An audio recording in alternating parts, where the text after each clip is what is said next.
Hi, this is Jennifer McGrail, and you're watching The Rundown on Bourne TV.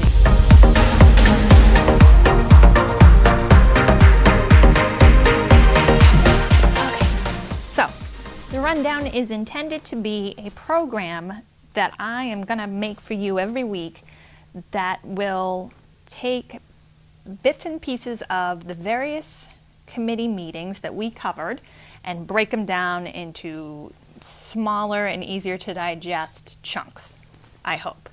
As you're probably aware, Bourne has many committees in this town, and Bourne TV does cover a good number of those. So what we're going to be looking at on this program would be the Finance Committee, the Capital Outlay, the Select Board, the Sewer Commissioners, the Wastewater Advisory, the South Side Fire Station Committee, the School Committee, the Planning Board, and likely several others that I'm failing to mention right now. What I'm hoping to do is to highlight some of the issues and topics that were discussed during the committee meeting the previous week and just bring it to the forefront so that you, as a taxpayer and voter in Bourne, are prepared when we go to special town meeting on Monday, October 24th. I hope that you'll find this helpful. I also hope that I get it right. I'm really not sure how this is going to work, but I hope you'll bear with me as I attempt to bring this to you each week. I already feel like this is quite the challenge because this past week we had 5 or 6 meetings in just a few days' time and a couple hours a piece. It's a lot to weed through and try and sort out and bring to your attention. I'm sure there's going to be times where I bring something forward that you may say, what's the big deal? And other times I'm going to miss something and you're like, where is this piece? So it's good to remember that all of the committee meetings that we cover are always in their entirety on bournetv.com. I'd be happy to direct you on how to find them or send you a link to the program if you have trouble. So you can always reach out to me for that. Again, this is not supposed to be a full encompassing recap of everything that was discussed at these committee meetings, but just a very brief pinpoint. Please look at this. Please think about this. Please know this before you come to vote in October. And we sure do hope you're coming to vote in October. Again, I hope it's helpful to you. If it's not, you can stop watching now. But this is The Rundown.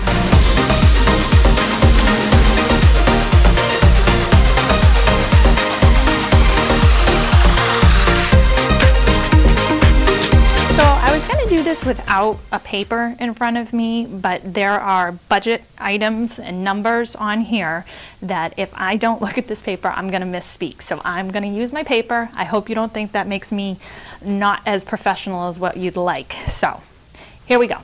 On Monday, both the Capital Outlay and the Finance Committee met. The Capital Outlay Committee reviewed several items, requesting a total of $341,750, which they're going to bring before you on Monday, October 24th at the Bourne High School Auditorium for special town meeting. Of a particular priority was the stormwater infrastructure request for $30,000 for design plans to upgrade drainage areas. So $30,000 is for a study? So it's really for design plans. Design So we want to have plans available, especially because we're anticipating some state and federal grants coming. And if we've got a project designed, it helps us get in the queue for grant money more easily. And I think these past couple weeks with the heavy rainfalls have really kind of brought some of the drainage infrastructure issues to the forefront of people's minds. Mm-hmm. And if we can get moving on some design projects, then we'll be coming back, obviously, hopefully in connection with grants for the construction to actually fix some of these flooding areas. Tim Leiden, our town engineer, spoke to some of the higher priority areas, including county and shore roads. Focusing, there's a couple parking lots that come to mind, but mainly a couple of road stretches like on Shore Road and County Road, where traditional easements were taken and they were displacing a lot of water onto private property. I think there's issues that I think kind of arose to the top of the list when we had those recent rains. Of course, is always a concern for our coastal communities and has been a hot button issue across many town departments and boards, especially regarding Main Street, Buzzards Bay, and the new design and construction of buildings in that area, especially for our planning board, which we will get to shortly. So the Finance Committee met, spent most of their evening reviewing some of the articles that will be at special town meeting in October. New Chief of Police Brandon Esep presented information regarding the communication radio towers, which are moving to fiber by year end. Verizon will be discontinuing their copper lines. The tower located at the Bourne South Rotary has already been completed. The department seeks additional funding for the relay stations located at Otis Air Force Base, Squanto Road, and Meeting House Lane. There's 3 other towers that have to have their replaced. There's one on the base. That's the toughest one because it's a single utility pole in the middle of a forest on the base. Then the other one's at the fire headquarters, and then there's another one in Sagamore Beach on one of the water towers. Okay. Wayne? Are these the relay stations? Yes, they are. For the radios? Correct, they are. Okay. They're all very old copper lines that Verizon has decided to abandon. Bill? If we're doing 3 at 6,000 each, that's 18,000, and So- you only have 17 here. So the cost on this was for it was $8,000 total for the project. That's what we need. I don't think the 17 was there in there. There's 17,000 listed here. We have some existing budget, and then we're adding an additional 17,000 to it, I believe. Is that, Erica, can you just confirm that? Yes, and also the $17,000 is $11,000 for the annual cost. A lengthy discussion took place regarding the leachate pilot program from the iSwim department. Basically, this is PFAS removal. PFAS, first of all, is a ubiquitous product. It's everywhere. Waterproofing, firefighting foam, non-stick pans, popcorn bags, food wrappers. You get the idea. It comes into the landfill constantly. We had to convince the EPA, not convince them, but kind of remind them that we are not producers, nor do we profit from it being produced. We are receivers of society's waste, and we do the best we can. The reason we're here is what I told the engineering firm when we started this summer. I said, at the end of this, I want at least a process flow diagram, something that I can take back to the people that I work for. And we need to sit down and talk about this, whether it's through the working group or however we do this. We need to get this to the town in front of you guys so you can make a decision. Pretty sufficient, large amount of money, let's say. And we were able to do that. I have that right here. That's the part of that is right here. You have to remember we just stopped operating 2 weeks ago, so we don't have all the information back yet. But what we have is good. We were able to put together this presentation tonight, and we might as well get right to the finances. And the question that I'm asking is, as of right now, we have $429,597.66 left. Our engineering firm came up with an excellent estimate. They're thinking it's going to take $308,000 to get us to where we want to be. We're going to have a plan with a narrative section outlining what all the components do on the drawing, and integrated into that report will be the results that we've achieved so far. I'll blame myself for this one. I've been very tight with the numbers, and I haven't been real public with those, but they're good. So that's what we're looking for there. We want to continue, maybe get a little bit more money to continue the pre-treatment tune-up. We think we can get that better, which will only help our system overall. So if we take the $308,000 out of the $429,000 we have in surplus, we end up with $121,000. We're looking at $24,000 for continued lab results or continued lab analysis. Very expensive. These PFAS tests are brutal. So we're trying to be real frugal with that as well.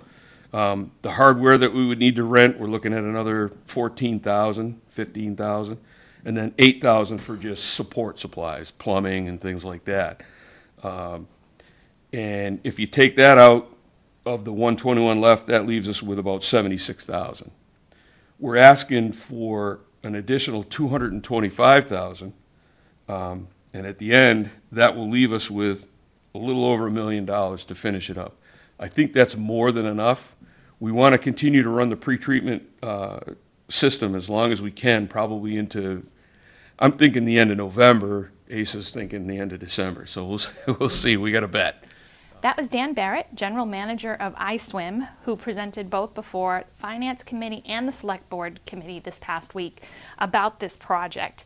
iSwim is seeking a final increase to Article 6 of the Special Town Meeting warrant of amount in the amount of $225,000.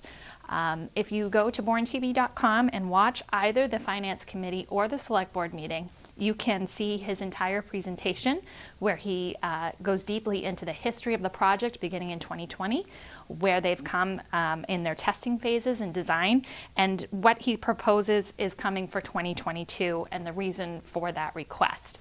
Again, it was a very lengthy presentation that was extremely detailed. I really recommend that you spend the time and watch it. Tuesday afternoon, the Southside Fire Station Committee met and reviewed the schedule and next steps for the proposed Southside Fire Station.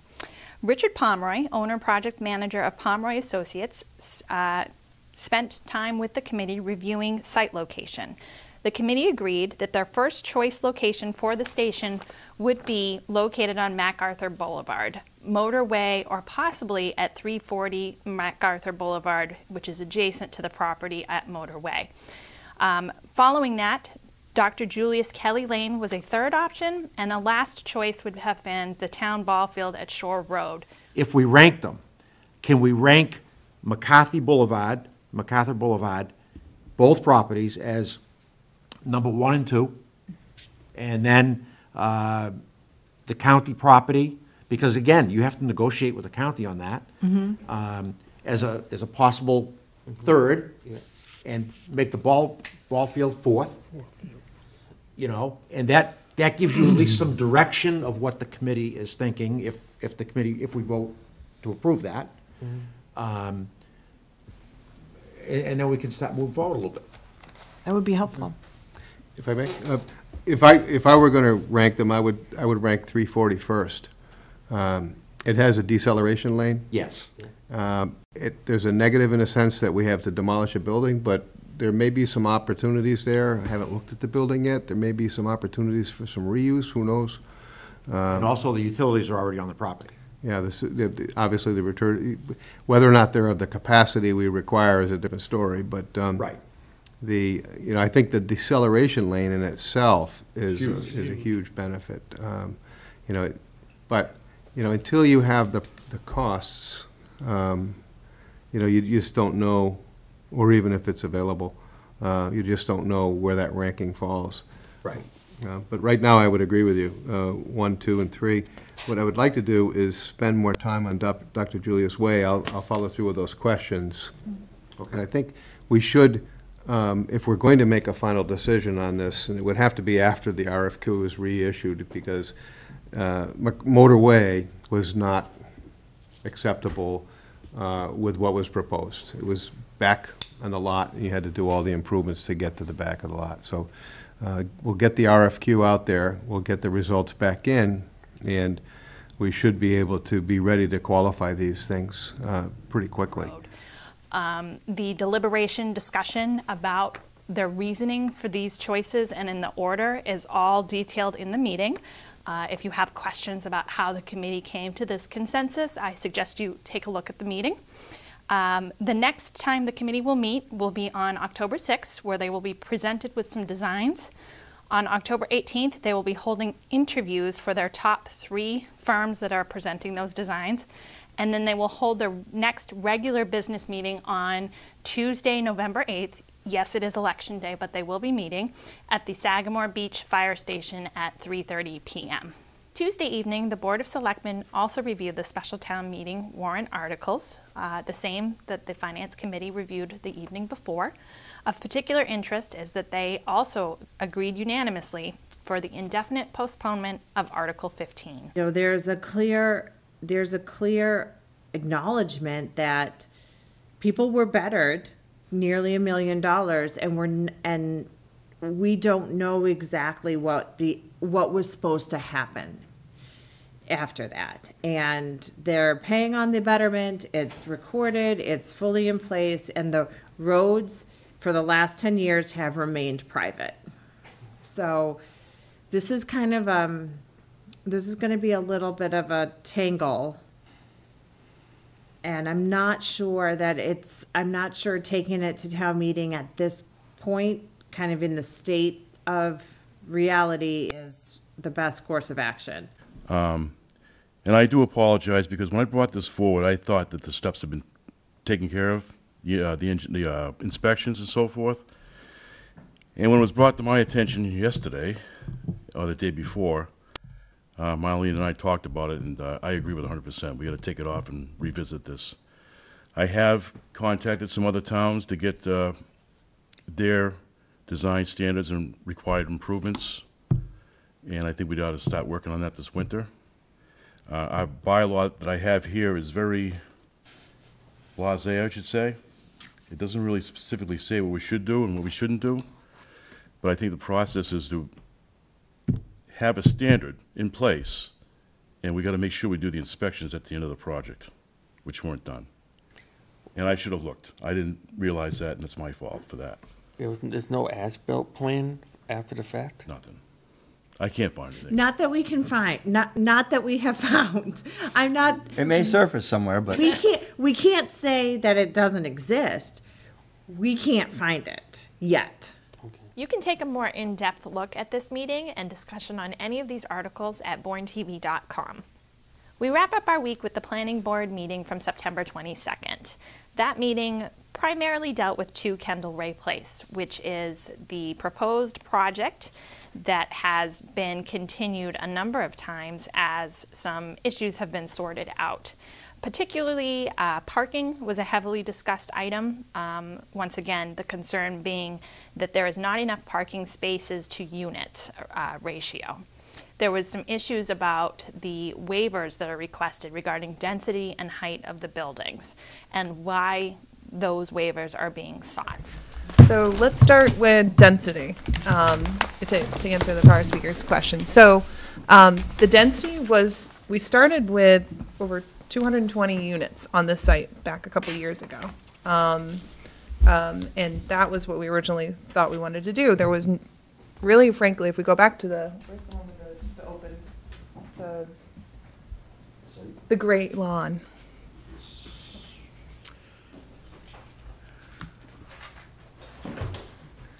Okay, excellent. So almost everything's changed on this project since inception. So if you did take a look at the materials and the responses, maybe you went back to the prior submittals, everything was flipped. There was over 220 units. Frankly, we wanted a lot on the site. We need to have this viable for us as developers, but also realizing that the town, we took a step back and said, okay, what does the town really need here? And we do hear housing. So one of the reasons and arguments I would say for the increased density is that we're able to then provide more units for this section. And we also have that 10% affordability. So if you saw that that's going to be something that will go into the calculation. The density is, the Hampton Inn was able to get, I believe, a waiver on the density there. We're seeking a little bit more. Our reasons are for the public good. They're also, it's a push and pull again of when you have development coming in and also the needs of the public. So this isn't our first reiteration of this. I think we've got to a plan that works well for us and the town. So that's what I'd say the reasoning for that. And the peer review, when they're questioning the density, that's why we're here before you, to be able to have that vote. And so that's my argument on that. When we're talking about the height, that's similar to the other projects in the area. So we're going for the height. We've spoken about that quite a bit, talking about where the parapets are, how the design looks, how is that going to look if you're on the canal. I know we had discussions, you know, not making it like this huge tower if someone's looking up on it. So I understand the concerns, and a lot of these have been vetted on other hearings, but I'm here to answer more if necessary. After a couple hours discussion, looking at the parking and the utility location and the design plans, once again, a vote finally was taken up. And it was voted 7 in favor of, 2 against the proposed project for 2 Kendall Ray Place. The plans for this project can be found on the town website. You can also contact the planning department to take a look. It's a very interesting design, 2 buildings coming to Buzzards Bay with 1 and 2 bedroom apartments, as well as some with a den bonus room. Hopefully it'll be a great addition to Buzzards Bay. This meeting is available in its entirety on bournetv.com as well. All of our programs are streaming live 24/7 there also, or can be called up right on demand. If you should need any help finding a meeting or have questions regarding, please reach out to me. This is Jennifer McGrail, and thank you for watching The Rundown.